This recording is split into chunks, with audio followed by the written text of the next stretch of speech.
There seems to be a lot more to this than meets the eye. Oh man, so have we figured out what could have actually been the cause of the rapid rise of Sam Bankman-Fried and ultimately the collapse affecting 5 million people? Yes, in this video, I'm going to share with you what I believe could be one of the reasons that nobody is talking about why Sam Bankman-Fried was allowed to climb up the ranks, become one of the youngest billionaires in the space, this world's second largest exchange in a matter of a few years before ultimately collapsing in a scheme of fraud and Ponzi lies and deception. Guys, smash the subscribe button. Let's get straight into this one because this one is going to need a little bit deeper thinking because we're led to believe Sam Bankman-Fried of his own accord able to rise through the ranks, build a multi-billion-dollar exchange, and then suddenly through one or two small mistakes, he just collapsed.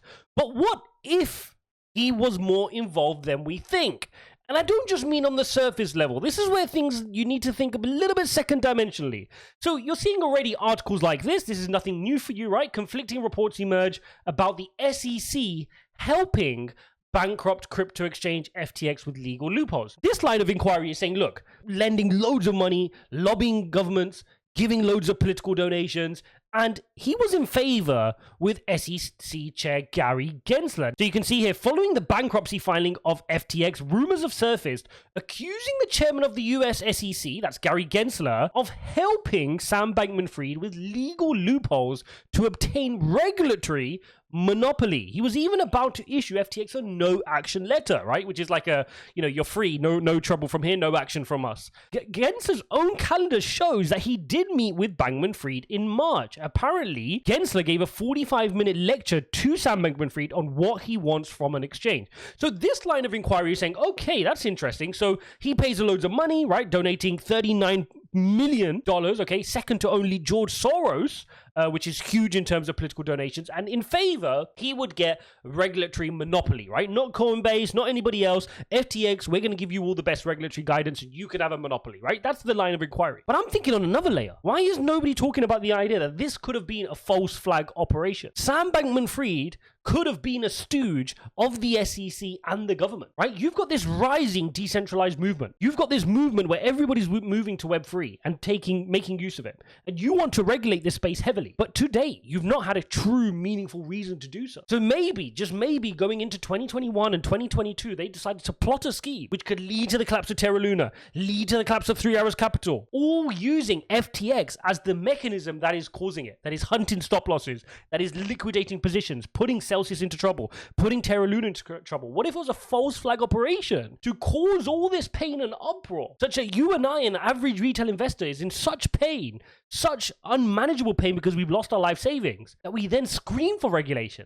And that's what's going on right now. What is everybody doing? They're screaming for regulation. We want regulation. And so you natively opt into it because of the pain you've been through. What if the SEC set all this up? Very interesting line of inquiry. I just wanted you guys to kind of think about that because that's something that came into my mind. And I wonder whether many of you thought along those lines as well. Okay, let's get straight into the Bitcoin chart after my conspiracies. And what you can see here is Bitcoin on the 4-hourly. We did dump a couple of candlesticks ago, all the way back down to the 15,000s, right? But luckily, we held up at 15,800.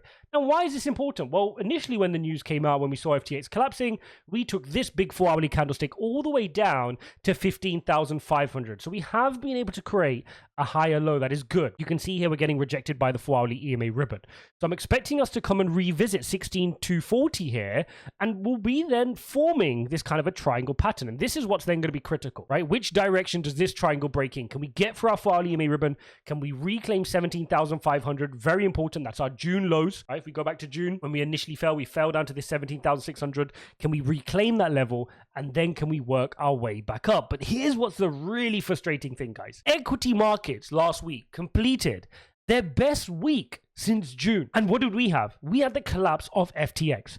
So think about this double whammy, and I don't want to cry over spilt milk because this happened. I'll come on to what we need to be doing from now, but this is the reality of what's happened. So all this time, we were following the traditional markets to the downside. Equity markets were falling, we were correlated, risk was off, everything was bad, interest rates were going up, inflation was high, Russia-Ukraine tensions, we fell to the downside as the equity markets fell to the downside. And then finally, we get this week where inflation meaningfully comes down. We beat expectations. Markets decide to rally, have its best week since the June lows. And crypto has Sam Bankman-Fried collapsing, causing pain and hardship for many. Horrible, creating new lows on Bitcoin. There's a really horrible timing here. And again, just gets you wondering on your conspiracy theory radar of whether this was all planned, whether this was all set up. And maybe it wasn't set up that FTX itself was supposed to fail. But what if it was set up as the mechanism to create the hardship in these other industries, to create collapse amongst many companies, 3 Hours Capital, Celsius, Terra Luna, such that it will cause hardship, such that people would naturally opt into more regulation. Very, very interesting. I did post a poll, by the way, and you guys can check that on my Twitter page. But I also want to share with you this, guys. Sam Bankman-Fried and his parents, these are not the average person that just suddenly ran across some technology, was a little bit of a geek, and turned into a self-made billionaire, right? I mean, both his parents were Stanford lawyers. I mean, they're constantly meeting really important people. You can see here the picture here with former top Goldman Sachs lawyer, one of the wealthiest corporate lawyers in the US. And there's various of this stuff going around Twitter. You can see the connections they've got. The point being, this was not somebody that is like a CZ or like an average person who's just run into a position. This is someone that felt like they were groomed to be in the position they were in.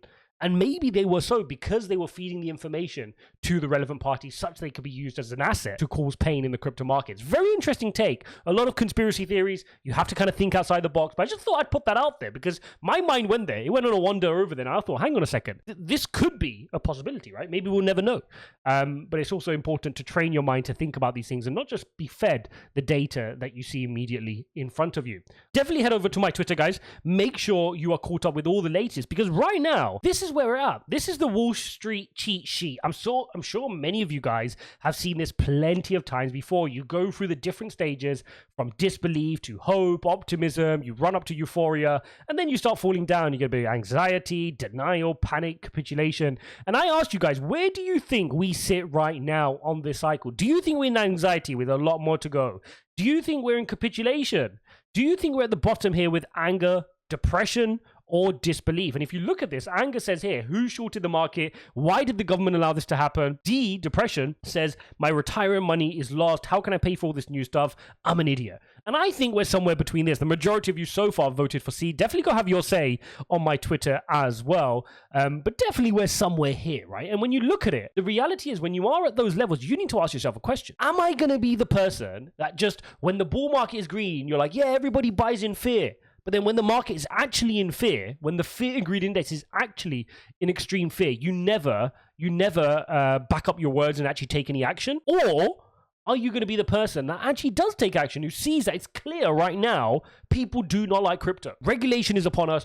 People are speaking negatively. People are falling out of love with crypto one way or another over the last 7 to 8 days. And they will as more contagion spreads. I've not even got into the fact that people are talking about crypto.com. They're talking about KuCoin. They're worried about other exchanges. AAX, a smaller exchange, had to pause withdrawals as well. Loads of stuff going on right now. And that is showing us that we're at that bottom somewhere. I think one thing is for sure. We're closer to the bottom than we are the top, right? If you come back to this cycle, we're closer to anger and depression than we are euphoria. I think that's very, very clear. And that's always one of the kind of schematics I use in my head to say, hang on, are we closer to the bottom here? Or is there much more pain to go down? I think when you look at it like that, there is definitely much more positive that can come from now. The worst is there. What worst can happen?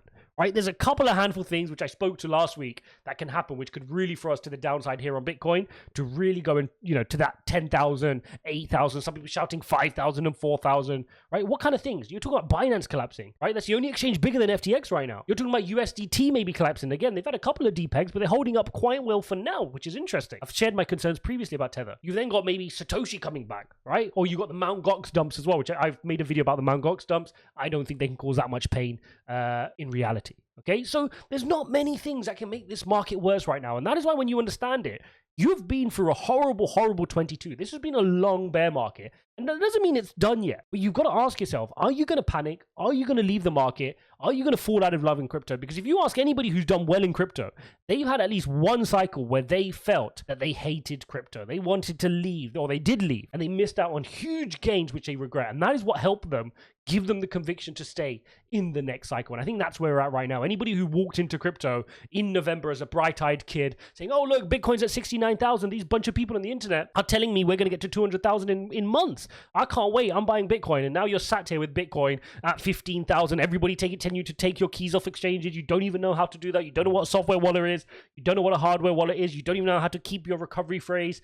This is a hard place to be. This is the bear market, and the people who will survive this are those that deserve it, those that actually take the time to study, those that actually take the time to educate themselves. And that is why, guys, I made my TA course absolutely free. Go check it, guys. If you haven't seen it, the link is in the description. You're going to learn everything for free, so definitely take advantage of. Go use the link in the description. How to read candlesticks, EMA ribbon, Fibonacci retracements. Take the time to learn. Okay, now outside of this course, what else should you be doing? You should be learning how to move to software wallets and hardware wallets. If you haven't got yourself a ledger, consider that. If you haven't got yourself even a trust wallet or some sort of software wallet, you've got to practice it, right? To find out what it means to take your keys and own your keys to your crypto. What is the recovery phrase? How do I save the recovery phrase? Learn all this stuff. Transfer a little bit of money at a time such that you can see how it works. Oh, what were the fees like? Was it okay? How did it go? Did it work? Before you transfer big sums and lose loads of money. These are the moments when you need to do so, because the last thing you want to do, you've survived this whole bear market only for your exchange to go under and you have nothing to show for it at the end. That would be a horrible feeling here after a prolonged bear market to the downside. So there you have it, guys. That is my thoughts on what could have been the truth around Sam Bankman-Fried. Let me know, do you think I've gone up this conspiracy loophole too mind to let my mind wander? Or do you think this could have been something that can be done? Because one thing's for sure, we know false flag operations have been used in many countries across the globe in order to enact jurisdiction and legislation where they need to and where they've been struggling to get regulation in place. Could it have been used here to open up the crypto playing field, to get crypto adopters like you and I to vote actively for regulation? Now, in terms of regulation, you guys know where I stand on this. I'm actually pro-regulation,